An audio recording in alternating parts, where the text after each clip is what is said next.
plus vous maigrissez vite et brutalement, plus vite vous perdez du muscle. Or, c'est le muscle qui brûle les calories. Par exemple, sur 10 kilos perdus en 2 mois, vous avez peut-être 6 kilos de gras et 4 kilos de muscle. Alors que si vous perdez ces 10 kilos en 5 mois, vous allez avoir 7 à 8 kilos de gras et seulement 2 kilos de muscle perdus. AVS avec Philippe Robichon. AVS, vous le savez, ça veut dire à votre santé. Bonjour, bienvenue. Et c'est reparti pour une nouvelle semaine santé avec mon invité. Je reçois ce matin le docteur Laurence Plumet. Bienvenue, doc. Bonjour. Vous êtes médecin nutritionniste. Dans la pratique, vous avez fait perdre du poids à des milliers de personnes.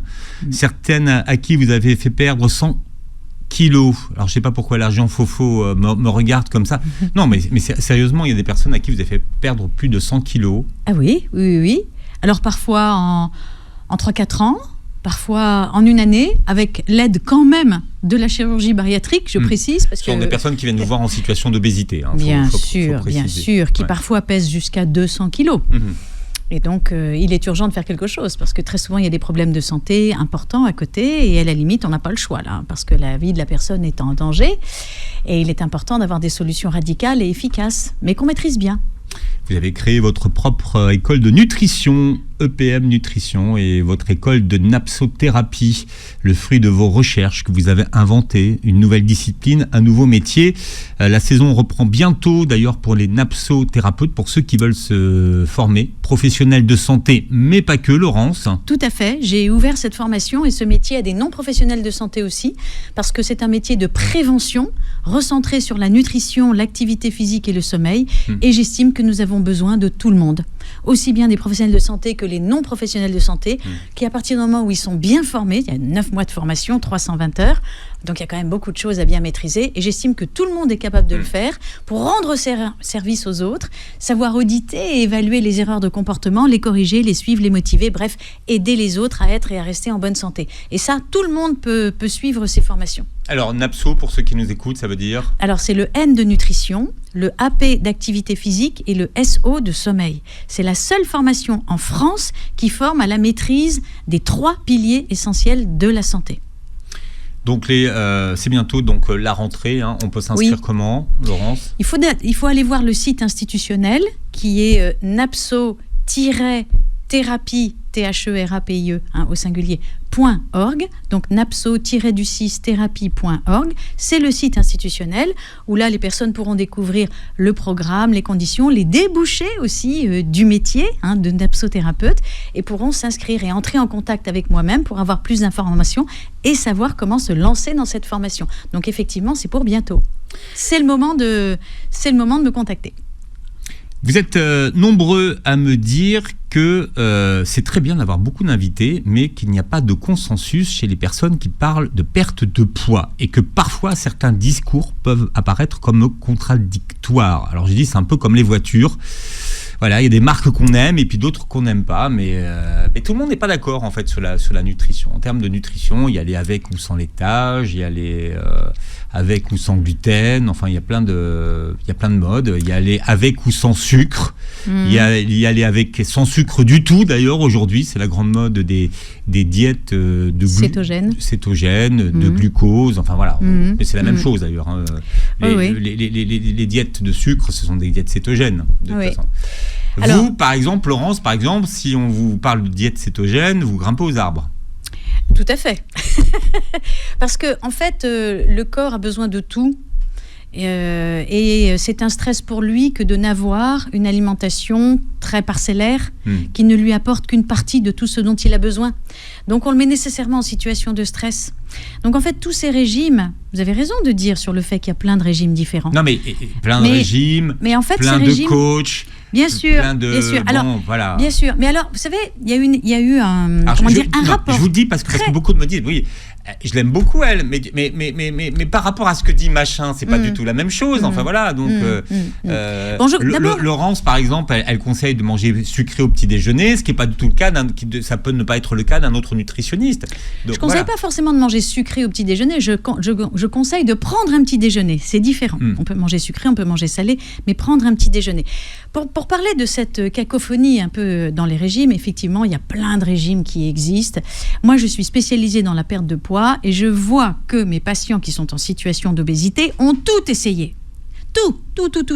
Ils ont fait du camp, ils ont fait l'hyperprotéiné, ils ont fait le cétogène, ils ont jeûné, etc. Alors sur le moment, toujours très contents. J'ai bien maigri. Mais après, plus ces régimes sont très particuliers, plus ils excluent des familles entières d'aliments, moins la personne peut les suivre longtemps. Donc arrive ce qui doit arriver à un moment donné, c'est-à-dire qu'ils arrêtent et qu'ils reprennent leur alimentation d'avant. Et là, c'est la cata.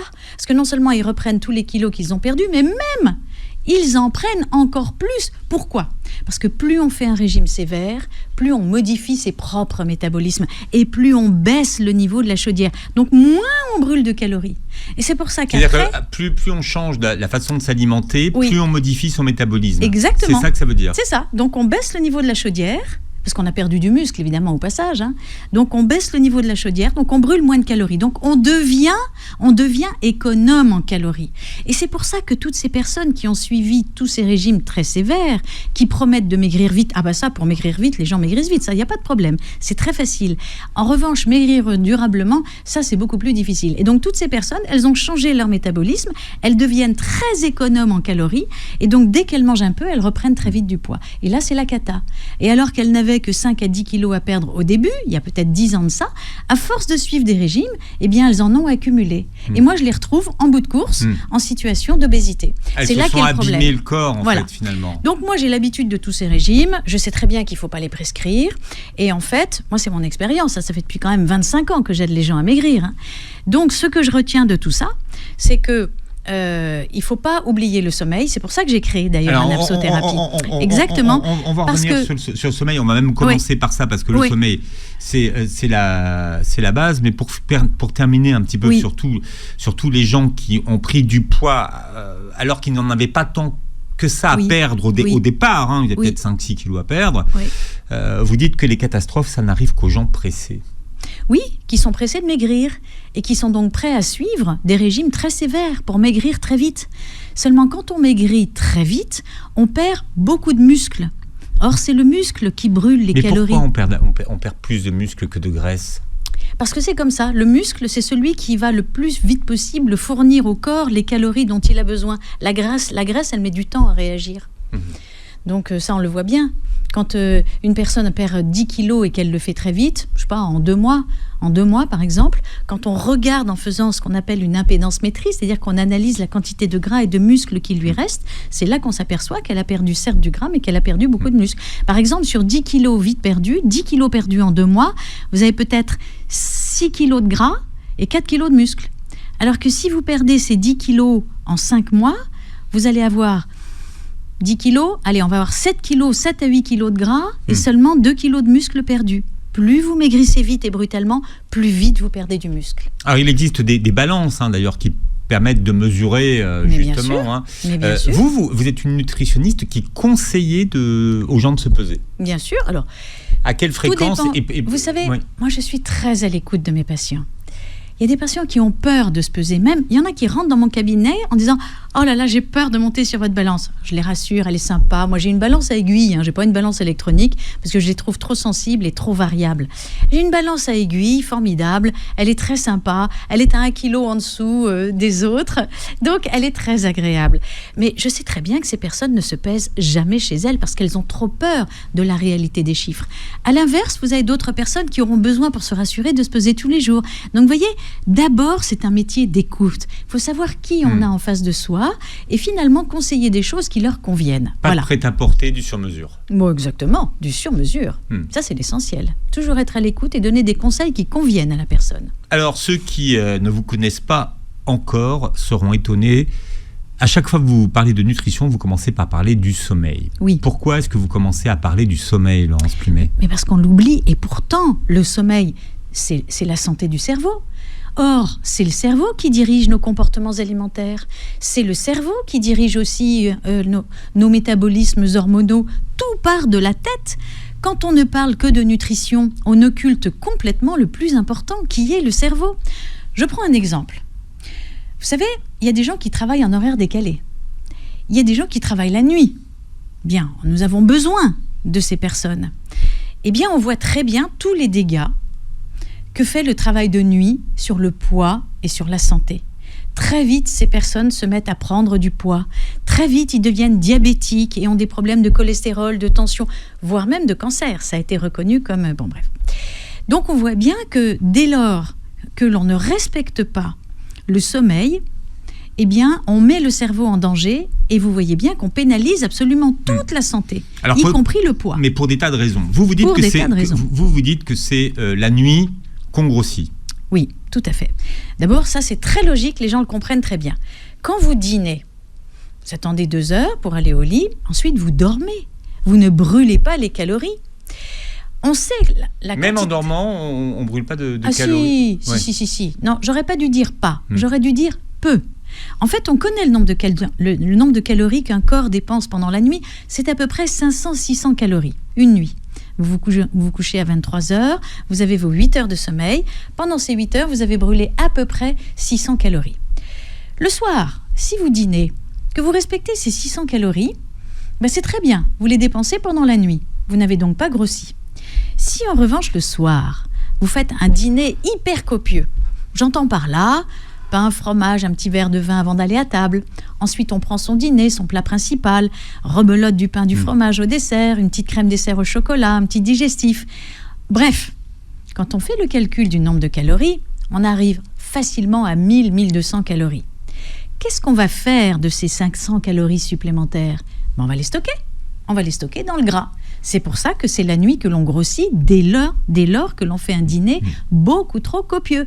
Et c'est pour ça que l'un des premiers conseils que je donne pour perdre du poids, c'est de dîner léger le soir. Nous n'avons pas besoin de faire un dîner copieux avant d'aller se coucher. Et pourtant, c'est l'habitude qu'ont pris beaucoup de gens. Parce que si vous remarquez quel est le comportement qu'ont les personnes actuellement, ils mangent peu le matin, ils n'ont pas faim. Et pour cause, ils mangent beaucoup le soir. Donc le matin, ils n'ont toujours pas fini de digérer. Donc en fait, ils n'ont pas faim le matin parce qu'ils ont trop mangé le soir. Exactement. Ouais. Donc ils n'ont pas faim le matin, ils ne mangent pas. Commencent à grignoter un peu vers 11h. Déjà, quand on grignote, on va prendre des petites choses sucrées. Parce qu'on n'a pas les carottes râpées. Bon, on va être plutôt biscuits, gâteaux, etc. Bon. Ensuite, on déjeune. Au travail, très souvent, plateau repas, les gens mangent mal, ça va être le sandwich, etc. On mange vraiment. À partir de 17h, là, le corps proteste. La pasta box ou le plat Picard réchauffé. Tout à fait. Ceux qui ont des cantines sur place ne savent pas la chance qu'ils ont. Oh, absolument. Bien d'accord avec vous. Bref, la pasta box ou le sandwich, bon, c'est gras, c'est salé, le dessert sucré, bon, bref. Et à partir de 17h, là, le corps proteste. La faim commence à se manifester. On rentre chez soi, on est affamé. Et là, on mange avant de dîner, on fait un dîner copieux et c'est comme ça qu'on grossit. Vous voyez, alors les gens pensent qu'en ne mangeant pas le matin, en mangeant peu à midi et en mangeant beaucoup le soir, au final, ils prennent qu'un gros repas par jour, ils se disent « je ne vais pas grossir avec ça ». Eh bien si, parce que les calories du soir font grossir, alors que les calories du matin, non, puisque nous les brûlons en se dépensant tout simplement dans la journée. Donc il faut faire exactement l'inverse. Il faut bien manger le matin, salé ou sucré comme on veut, ce qui nous plaît, j'explique comment. Ensuite, bien manger à midi. Vous parliez du restaurant d'entreprise, certes, mais c'est génial. De la viande, du poisson ou des œufs, mi-légumes, mi-féculents, un petit morceau de pain, fromage ou laitage, un fruit, ça y est, on a fait un repas complet. L'après-midi, un fruit et le soir, quand on rentre chez soi, moralité, on a une petite faim modeste, on se contente, je sais pas moi, d'une omelette, salade, un yaourt, un fruit, ça suffit amplement. On va se coucher, on dort bien, on n'a pas un estomac rempli, on dort très bien et suffisamment et voilà comment on reste en forme. Avec le docteur Laurence Plumet qui est notre invité aujourd'hui à votre dernier livre, Napsothérapie, Nutrition, Activité Physique, Sommeil aux éditions Erol, est sorti il y a quelques temps. La napsothérapie, c'est une discipline que vous avez créée, Laurence, et vous dispensez des formations aujourd'hui à destination des professionnels de santé et des autres d'ailleurs. 9 mois de formation, donc voilà. À distance. Oui, heureusement. Ah oui. D'ailleurs, j'ai beaucoup d'élèves à l'international, au Maghreb par exemple. J'ai des personnes qui sont des médecins et des non-médecins, des coachs santé bien-être de Tunisie, d'Algérie, du Maroc, et qui sont hyper passionnés pour suivre cette formation.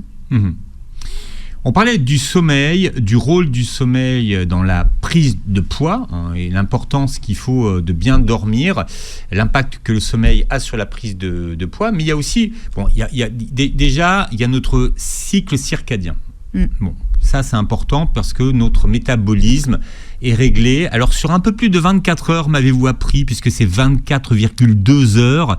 Mais pour expliquer aux gens, le cycle circadien, c'est un cycle qui est calé sur la luminosité, d'une certaine façon. Oui, tout à fait. Et de 24 heures. Ça veut dire que toutes les molécules de notre corps vivent leur vie, mais se renouvellent toutes les 24 heures. Par exemple, l'insuline, je prends l'exemple de l'insuline, eh bien, elle va avoir sa sécrétion augmenter à un certain moment, puis diminuer. Hein. Donc, elle connaît un cycle, et 24 heures après, elle va recommencer. Et c'est pareil. C'est toujours à la même heure, en gros, plus ou moins. À peu près. En fonction de la luminosité, c'est ça ? Oui, oui, tout à fait. Parce que l'été et l'hiver, c'est pas la même chose. Certes, mais nous avons la lumière dans nos appartements qui nous permettent aussi. Mais vous savez, nos anciens qui n'avaient pas la lumière, ils se couchaient beaucoup plus tôt parce que dès que la luminosité baisse, dans notre cerveau, c'est très très bien fait, notre rétine est de moins en moins stimulée. Elle envoie un message au cerveau et là, la mélatonine se met à monter. Moins il y a de lumière, plus la mélatonine monte dans notre sang et arrive au cerveau, et plus la sécrétion de mélatonine augmente, plus on a envie de dormir. Et nos anciens, ils étaient au lit à 18h30, 19h en hiver, quand le soleil se couchait. Voilà, seulement, ils se levaient quand le soleil se levait aussi. Et donc, ils se levaient à 5h du matin. Ouais, quoi. Voilà. Ouais. Maintenant, avec la lumière artificielle, tout est décalé. Et c'est bien là qu'est le problème. C'est que maintenant, nous avons plein de stimuli.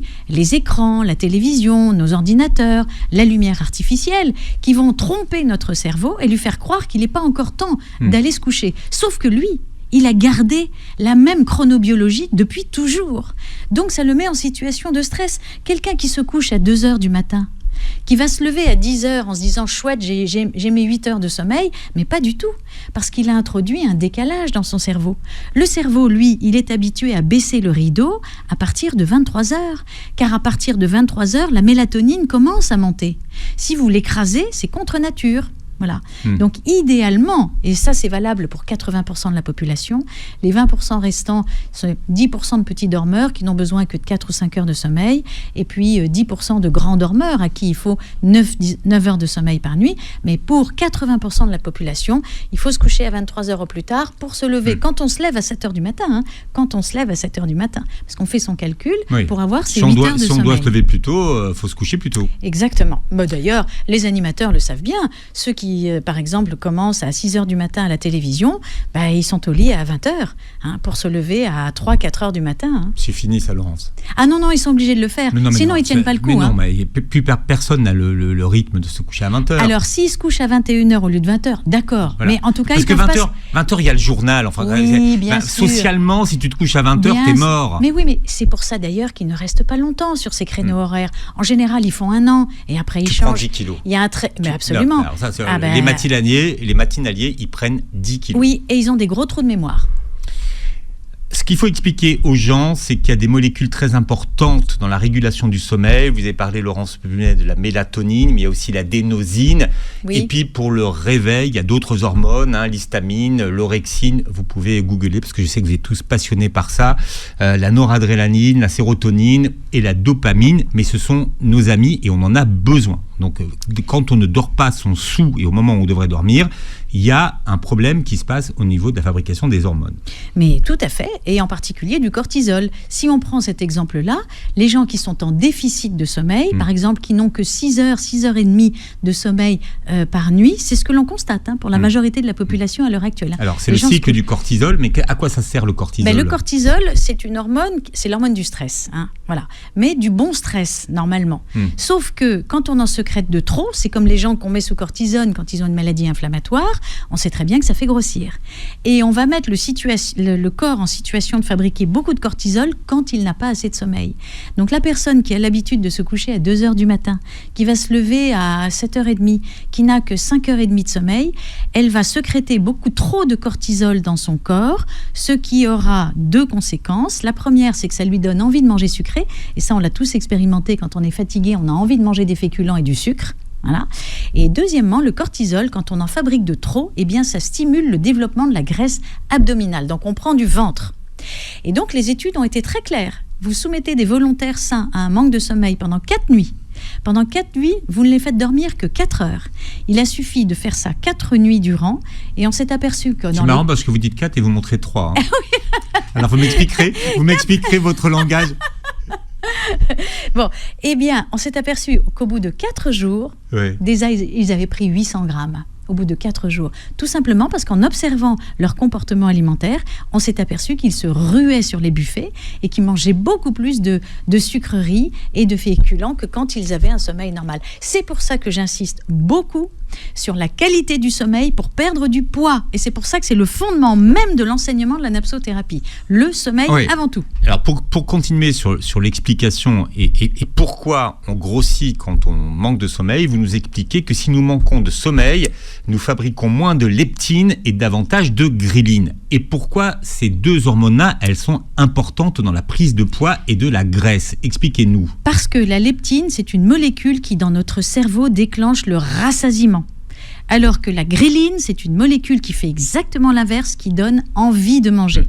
Alors c'est récent, donc, les recherches sur la leptine sont assez récentes d'ailleurs. Mais bien sûr, mais vous savez, on ne cesse d'apprendre. Et moi, mon travail, c'est d'en savoir toujours plus sur les découvertes scientifiques et de les transmettre à mes élèves de façon à ce qu'ils soient toujours au goût du jour. Bon. Eh bien, les personnes qui sont en manque de sommeil, elles fabriquent moins de leptine et plus de ghrelin, donc elles ont beaucoup plus faim. Elles sont moins rassasiées. Voilà, donc encore une fois, il se passe plein de choses dans le corps humain quand on ne dort pas assez. C'est pour ça que le premier conseil que je donne à mes patients avant de suivre un régime, petit 1. D'abord, regardez votre sommeil. À quelle heure vous vous couchez? À quelle heure vous vous levez? Est-ce que vous êtes en forme quand vous vous levez le matin? Si la réponse est « je me couche après minuit », je me lève à telle heure et je n'ai donc que 6 heures de sommeil et quand je me réveille, je suis fatiguée, je dis « ah ».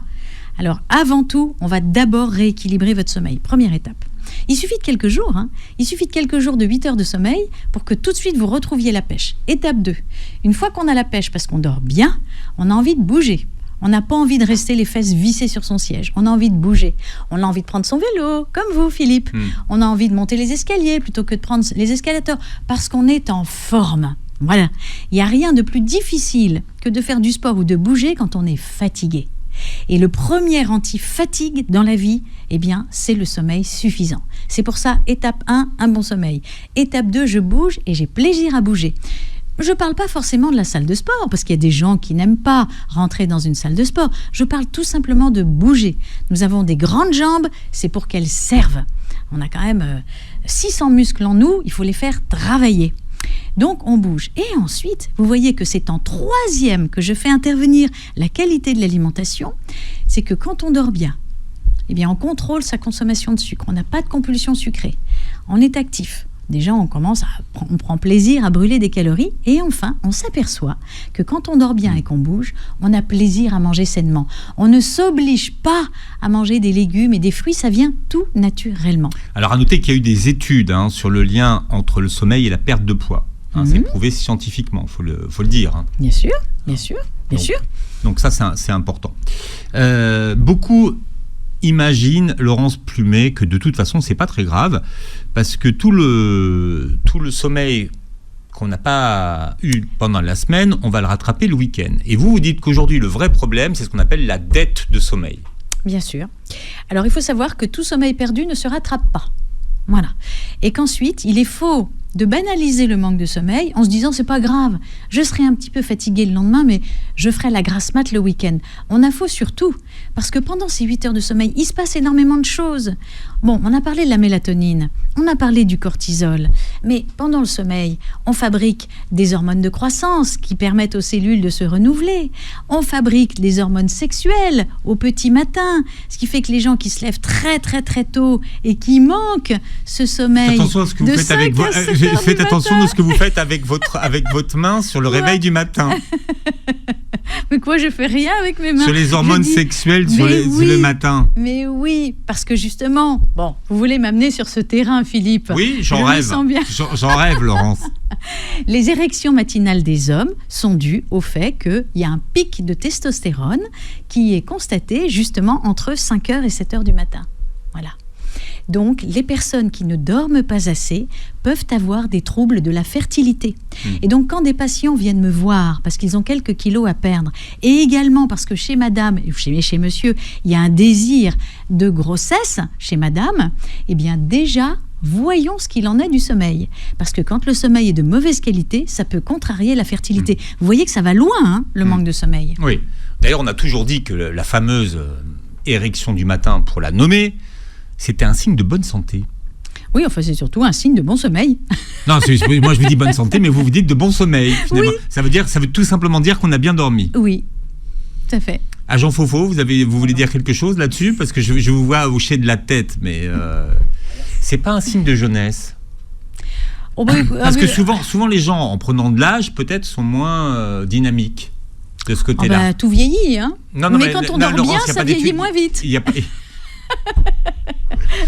Vous ne me ferez pas aller sur des terrains glissants. Bien. Donc je reviens toujours à mon sommeil. Bon, d'accord. Bien dormir, c'est essentiel. Bon, la sédentarité nous coûte 300 calories par jour. Oh oui, minimum. Et à la fin du mois, ça fait 500 grammes. Oui. Bon, les gens ont du mal avec ce concept de sédentarité. Ils ont du mal à l'évaluer, à savoir s'ils sont sédentaires ou pas. Ça veut dire quoi être sédentaire aujourd'hui? Sédentaire, c'est rester environ 8 heures assis. Ça veut dire, je prends ma voiture pour aller au travail. Et là, je suis assis ou assise. Je travaille. Je bouge très peu, je suis devant un écran, je me lève peu, je suis encore assis. Disons que sur les 8 heures de travail, ça en fait bien 6. Je reprends ma voiture pour rentrer chez moi. Je suis encore assise et je suis chez moi. Bon, voilà, je suis un peu là, je fais de la cuisine. Je me rassieds sur mon canapé pour regarder la télé. C'est pas être sédentaire, c'est quand même... Oui, bon, d'accord, allez. Non, mais c'est 15 minutes de cuisine. Non, c'est dynamique quand même quand on fait... Oui, heureusement quand même, mais c'est très peu. Et ensuite, on se rassied sur son canapé pour regarder son film. Ça, c'est être sédentaire. Au final, on a passé quasiment 8 heures sur les 10 heures de la journée en étant assis. Maintenant, être actif, c'est quoi? C'est passer au moins 2-3 heures de la journée à être debout et à être actif. C'est par exemple marcher pour aller au boulot ou faire du vélo. C'est par exemple se lever 5 minutes toutes les heures pour aller aux toilettes, pour aller à la bonbonne à eau. Non pas juste à côté du bureau, mais on cherche un peu la difficulté justement pour monter les escaliers. C'est très énergivore ça. Plutôt que de prendre les escalators ou l'ascenseur, on monte les escaliers et on les descend. Ça brûle énormément de calories. Quand on fait ça 8 fois dans la journée, 5 minutes, ça fait 40 minutes de sport qui sont faites au bureau, sans avoir franchi du tout le seuil d'une salle de sport. Je ne sais pas si vous voyez. On peut vraiment faire travailler son corps sans pour autant faire du sport dans une salle. Voilà. C'est accessible vraiment à tous. Mais la marche, franchement, il faut marcher. Alors, vous savez, là aussi, je m'adapte finalement à chaque personne. Il y a les gens, par exemple, qui commencent le travail à 10 heures et qui sont plutôt du soir, qui vont rentrer tard. Mais ces gens-là, pourquoi est-ce qu'ils ne feraient pas un petit peu de sport avant d'aller travailler? Que ce soit chez eux, dans une salle de sport, enfin, aménagée chez eux. Ça peut être simplement du vélo, ça peut être un elliptique, ça peut être un rameur. On fait une demi-heure de ça avant le petit déjeuner à jeun. Eh bien, très vite, on tape dans son gras. Parce que quand on fait le sport en fin de journée, après avoir mangé, ou même vers 16h ou 17h, après avoir mangé, on brûle les calories du repas précédent. Donc, on ne pioche pas dans sa graisse. Alors que quand on fait son sport le matin, à jeun, avant d'avoir mangé, on tape directement dans le gras. Voilà, il y a plein de conseils comme ça qui sont très efficaces. Pas besoin de sauter le repas, pas besoin de faire des régimes qui sont n'importe quoi. On mange équilibré, mais on dort bien, on bouge et on prend soin de soi. Voilà, docteur Laurence Plumet est avec nous aujourd'hui. Laurence Plumet, pourquoi est-ce qu'on grossit à la ménopause à alimentation égale? Eh oui. C'est vrai, vous avez raison de préciser à alimentation égale. Et ça fait le désespoir des femmes, plus que des hommes, parce que les hommes ne vivent pas la ménopause de la même façon. On parle d'andropause d'ailleurs. Mais la ménopause, pour les femmes, c'est souvent vraiment la catastrophe, parce qu'elles voient leur ventre s'arrondir, alors qu'elles ont le sentiment de ne pas vraiment avoir mangé beaucoup plus ou beaucoup plus mal. En fait, il se passe évidemment une grosse révolution hormonale dans le corps humain, c'est que les ovaires se mettent en grève. Voilà, terminé, il n'y a plus d'ovules, c'est épuisé. Quand on vient au monde, on a un capital de X millions d'ovules qu'on libère à chaque menstruation, chaque mois. Quand le capital est épuisé, il n'y en a plus. Eh bien, on ferme le rideau, il n'y a plus rien à voir, les ovaires se mettent en grève. Donc, il n'y a plus de fabrication d'hormones sexuelles féminines, c'est-à-dire d'estrogène et de progestérone. Or, chez la femme, Eh bien, je vais dire nous, les femmes, nous fabriquons également de la testostérone, mais moins que vous.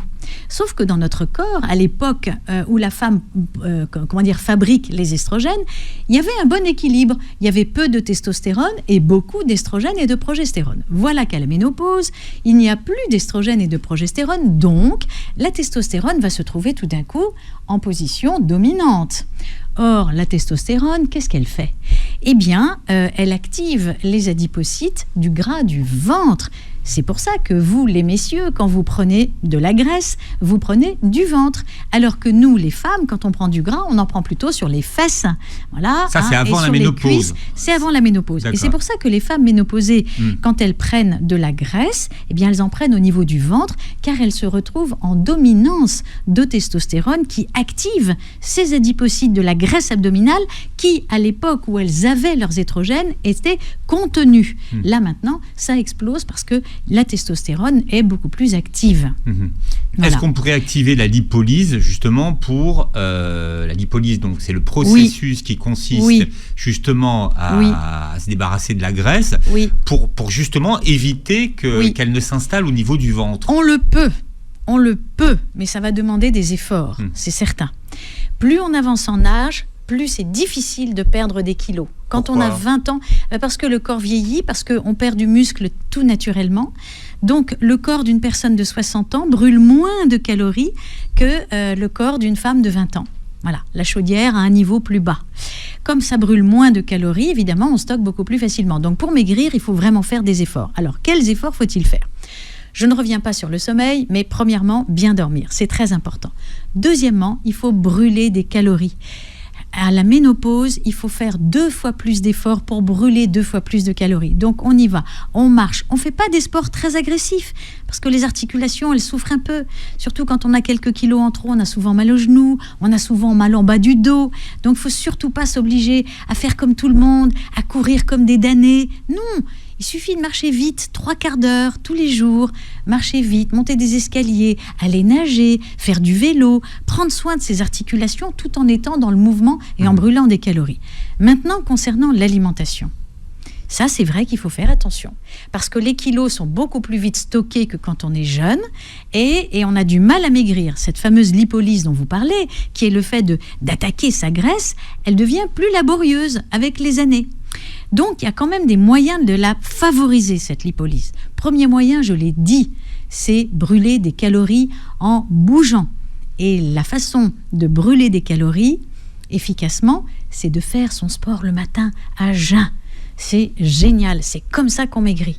Alors certes, ça demande un effort, certes, mais le mieux, c'est d'avoir chez soi un matériel, je l'ai dit tout à l'heure, un vélo, un elliptique, un rameur, au choix, ce qu'on veut.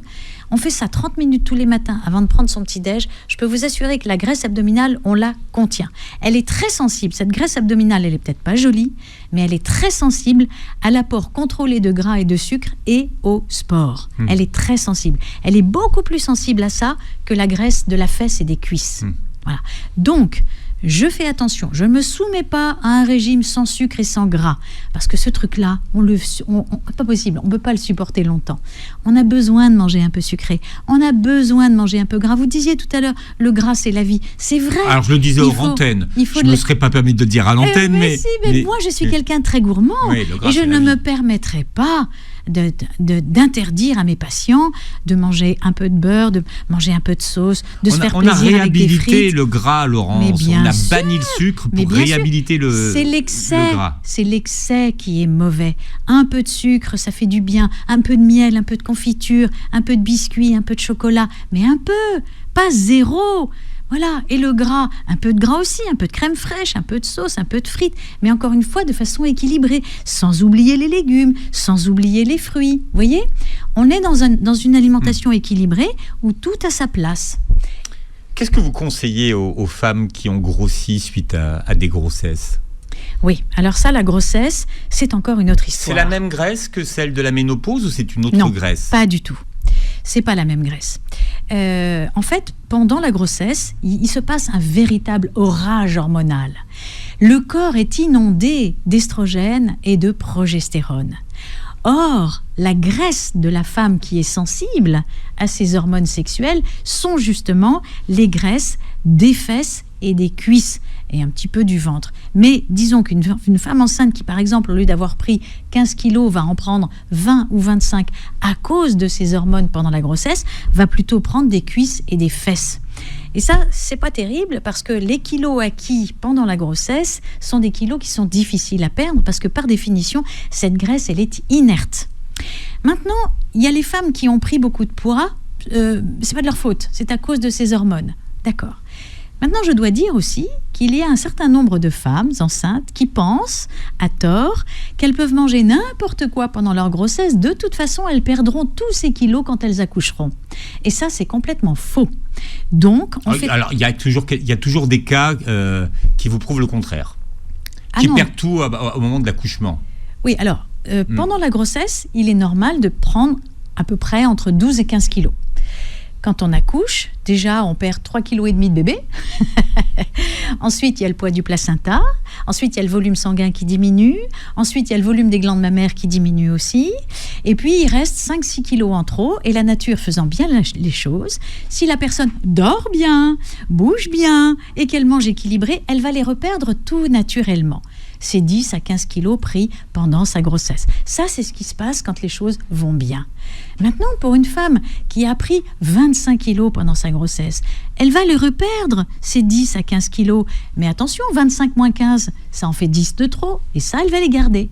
Voilà. Et si elle enchaîne sur une autre grossesse et que rebelote, elle en reprend 25, eh bien moi, je vais la voir en fin de course en situation d'obésité. Elle aura pris 30 kilos à la suite de 3 grossesses successives. Et ça, la pauvre, c'est pas de sa faute.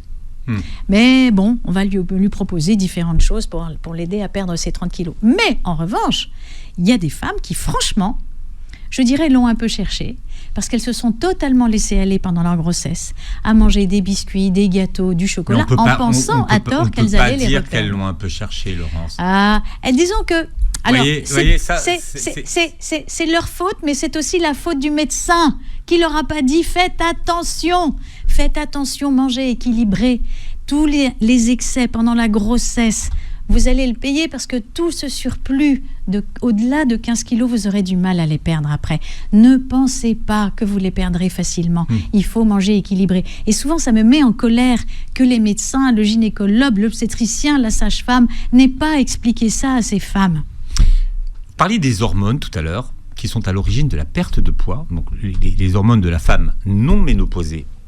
D'accord ? Oui. Ce qui voudrait dire que quand elle est ménopausée, elle devrait maigrir et pas grossir. Puisque les hormones ne se produisent plus à la ménopause. Oui. Donc, en fait, elle devrait maigrir. Quelle femme Les femmes ménopausées devraient perdre la graisse, des cuisses. Mais c'est ce qu'elles font. Elles perdent des fesses, mais elles prennent du ventre. Eh oui, il y a une mobilisation de la graisse. La graisse, elle se met à monter. Donc, c'est vraiment une question, là, pour le coup, d'hormones. Oh, tout à fait. Alors après, il y a les femmes qui, naturellement, je dirais que c'est quasiment obligatoire pour toutes les femmes, c'est pour ça qu'on vont prendre un petit peu les fesses et tout à fait. Les hanches. Oui. D'ailleurs, elles prennent un peu l'allure qu'ont des hommes, c'est-à-dire petites fesses et gros ventre. Bon, donc il y a les femmes qui vont prendre 2, 3, 4, 5 kilos à cause de la ménopause. Là, vous n'allez pas vous faire des amis, si vous dites petites fesses et gros ventre. Alors là, tous les hommes là, ils vont pas être d'accord avec vous. Oui, mais d'ailleurs, c'est de la mauvaise graisse. C'est pour ça qu'à la ménopause, les femmes vont se mettre à avoir des problèmes de santé qu'avaient les hommes. C'est-à-dire qu'elles vont rattraper le retard. Avant, elles avaient peu de maladies cardiovasculaires parce qu'elles étaient protégées par leurs hormones féminines. Et à partir du moment où elles sont ménopausées, elles vont se retrouver à avoir les mêmes problèmes que les hommes, à savoir du cholestérol, du diabète, de l'hypertension, des maladies cardiovasculaires. C'est pour ça que nous, médecins, nous devons être très vigilants à surveiller ces femmes 2 fois plus qu'avant, les voir au moins 2 fois dans l'année avec un bilan sanguin complet pour ne pas passer à côté de ces maladies qui avant étaient celles des hommes et qui vont concerner maintenant la femme ménopausée. Mais j'en reviens à ces femmes qui ne vont prendre que 4 ou 5 kilos à cause de la ménopause. Pourquoi y en a-t-il qui vont prendre 15 kilos, 20 kilos après la ménopause ? Eh bien parce que ce sont des femmes qui vont profiter des plaisirs de la vie et je dirais se laisser un peu aller côté activité physique, faire moins de sport, se lever. J'en vois beaucoup. Philippe, j'en vois beaucoup qui au moment de la retraite se disent je n'ai plus de contraintes le matin, je peux regarder mes séries jusqu'à 2h du matin, je m'en fous, je me lèverai à 10h. Voyez ? Et ces femmes sont en total déséquilibre parce que même si elles ont leurs 8 heures de sommeil, elles ont désynchronisé leur rythme au niveau du cerveau. Déjà, elles se lèvent à 10h, donc elles prennent un petit déjeuner à 11h. Du coup, le déjeuner, elles vont le prendre à 15-16h. Du coup, le dîner, elles vont le prendre à 23h. Tout est complètement décalé. Ça devient l'anarchie au niveau des comportements alimentaires. Voilà.